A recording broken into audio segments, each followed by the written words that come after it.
Was shot. He was taken to Bonner General Hospital and he was later released.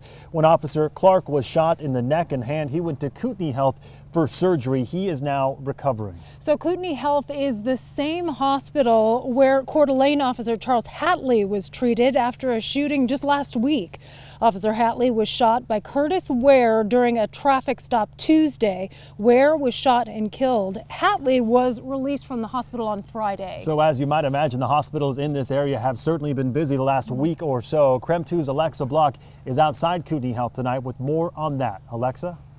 Officer Clark is recovering here at Kootenai Health after 2 surgeries. He was shot twice. Now, I spoke with trauma center staff who say that they don't get many gunshot wound cases, but they're prepared for it. Kootenai Health is a level 2 trauma center.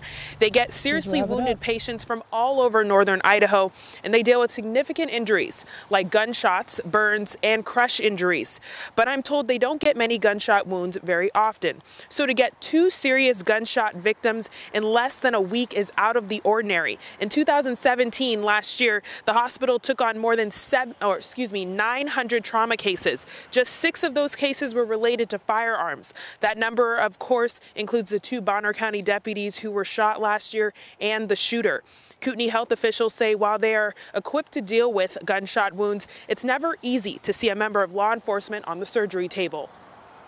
We work hand in hand with these law enforcement officers. We consider them part of our family.